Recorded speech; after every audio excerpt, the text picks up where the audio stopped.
Doctor B আর আম্বেদকর স্মরণে 16 দলীয় T20 knockout cricket tournament খেলা মিনাখা বিধানসভার হারোয়া ব্লক 2 ব্রাহ্মণচক নেতাজি সংঘ ময়দানে অনুষ্ঠিত হল এমএলএ কাপ 2025। ডক্টর বি আর আম্বেদকর স্মরণে 16 দলীয় টি20 নকআউট ক্রিকেট টুর্নামেন্ট খেলা অনুষ্ঠিত হল এমএলএ কাপ 2025 পরিচালনায় ব্রাহ্মণচক নেতাজি সংঘ থানা হারোয়া ব্রাহ্মণচক নেতাজি সংঘের মাঠে হারোয়া ও মিনাখা বিভিন্ন এলাকা থেকে তৃণমূলের কর্মীরা উপস্থিত ছিলেন। তাদের উপস্থিতি ছিল চোখে পড়ার মতো।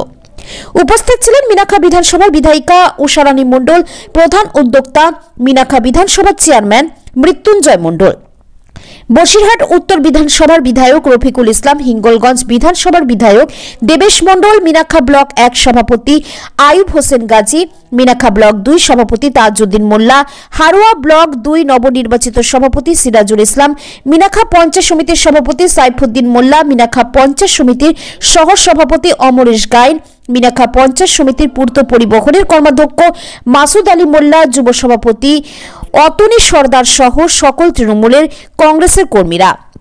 হারোয়া থেকে সাপিনুর গাজীর রিপোর্ট, লাইভ নিউজ 66। ব্রাহ্মণচক নেতাজি সংঘের পরিচালনায় 16 দলীয় আমাদের শ্রদ্ধেয় ভারতবর্ষের সংবিধান প্রণেতা ডক্টর বি আর আম্বেদকরের স্মরণে 16 দলীয় knockout cricket tournament T20 tournament আজকের এই মাঠে অনুষ্ঠিত হচ্ছে। এটা এমএলএ কাপ 2025 আজকে অনুষ্ঠিত হলো। আমাদের উদ্বোধনী ম্যাচ, এটা উদ্বোধনী ম্যাচে খেলে অংশগ্রহণ করছে রাধানগর আজাদ ক্লাব ভার্সেস হাজারি নিউ টাউন প্রাইভেট লিমিটেড। এই দুটো দল আজকে অংশগ্রহণ করেছে। বর্ণাঢ্য অনুষ্ঠানের মধ্য দিয়ে এই খেলাটা অনুষ্ঠিত হয়েছে। আজকের এই খেলায় উপস্থিত ছিলেন একাধিক বিধায়কগণ। আমাদের মীনাধীশ, উনি এমএলএ এবং সভাধিপতি উত্তর 24 পরগনার।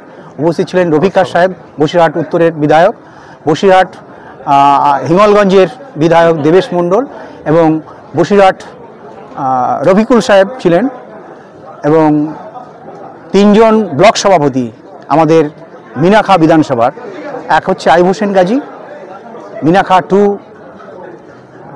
তাজউদ্দিন মোল্লা সাহেব, এবং হারোয়া ব্লক 2 সভাপতি নবনির্বাচিত সভাপতি, যার আন্ডারে আমাদের এই 4টে অঞ্চল আছে। হারোয়া ব্লকে 4টি জিপি, শালিপুর, বকজুড়ি, সোনাপুর, শঙ্করপুর এবং কুলটি। এই 4টি জিপির নতুন সভাপতি নির্বাচিত হয়েছেন আমার ডান পাশে অবস্থিত সিরাজুল ইসলাম সাহেব। আমার বাম পাশে রয়েছে আমাদের অতনু সর্দার রয়েছে, ও জেলা যুব তৃণমূল কংগ্রেসের সাধারণ সম্পাদক। আজকে সকলের উপস্থিতি, আরও অনেক বিশিষ্ট আমন্ত্রিত ব্যক্তির উপস্থিতিতে এখানে আজকের এই খেলাটি অনুষ্ঠিত হচ্ছে। আজকের দিদির আমাদের পশ্চিমবাংলার মাননীয় মুখ্যমন্ত্রী মমতা বন্দ্যোপাধ্যায় উনি ক্যাবিনেট মিটিং ডেকেছেন, যার জন্য আমাদের একাধিক মন্ত্রী আসার কথা ছিলেন, বিশেষ করে সুজিত দা এবং আমাদের রথিন দা, চিফ হুইপ নির্মল ঘোষ মহাশয় সহ একাধিক বিধায়ক এবং মন্ত্রী আসার কথা ছিলেন, কিন্তু এই মিটিংয়ের জন্য তারা আসতে পারেনি। আগামী 19শে জানুয়ারি যে ফাইনাল খেলা অনুষ্ঠিত হবে, সেই ফাইনাল খেলা ওনারা উপস্থিত হবেন। আপনাদের সকলের আমন্ত্রণ রইল। প্লেয়ার এই খেলার মাঠে খেলতে এসছে। দেখা গেছে যে আমাদের আজকে যিনি ভারতবর্ষের একজন বিখ্যাত ক্রিকেটার মনোজ তিওয়ারি, ওয়াইকে চৌধুরী, এনারা কিন্তু এই মাঠে থেকে খেলে গেছেন। যখন এই মাঠে ওনারা খেলে গিয়েছেন, আজকের একটা বিশাল জায়গায় পৌঁছে গেছেন। আরও অনেক বড় বড় খেলোয়াড় এই মাঠে খেলে গেছেন। সেই জন্য সেই ধারাবাহিকতা আজকের দিনে আমি দেখতে পাচ্ছি ফুটবল একটা জায়গা করে নিয়েছে। এই এলাকায় কিন্তু ক্রিকেট খেলা কোথাও হয় না। আমরা সেই ধারাবাহিকতা এখনও বজায় রেখেছি। সকল মানুষের সঙ্গে নিয়ে, সকল মানুষের সঙ্গে নিয়ে এই খেলাটা আমরা অনুষ্ঠিত করছি। খেলা মেলা, আপনারা প্রশ্ন করছিলেন যে খেলা মেলার নিয়ে আমরা আছি। সত্যি আমরা পশ্চিমবাংলার মানুষ খেলা মেলা আনন্দ উৎসব নিয়ে বেঁচে আছি। আর এটা তৃণমূল কংগ্রেসের আমলেই কিন্তু সম্ভব হয়েছে। অন্য কোনো, আমরা বিগত 34 বছর দেখেছি, তখন কিন্তু এই সমস্ত খেলাধুলো, মেলা, হাসি এসব হতো না। তখন কান্না দেখেছি, মানুষের কান্না দেখেছি। কিন্তু মানুষ এখন হাসছে। কেন হাসছে? মানুষের সমাজে আর্থিক সচ্ছলতা ফিরে এসেছে, দাঙ্গা নেই, মারামারি নেই, কাটাকাটি নেই, সমাজে শান্তি আছে। আমরা উভয় সম্প্রদায়ের মানুষ এখানে মিলেমিশে একত্রিত হয়ে আছি। এখানে শান্তির পরিবেশ বিরাজ করেছে, সাম্প্রদায়িক সম্প্রীতি অটুট।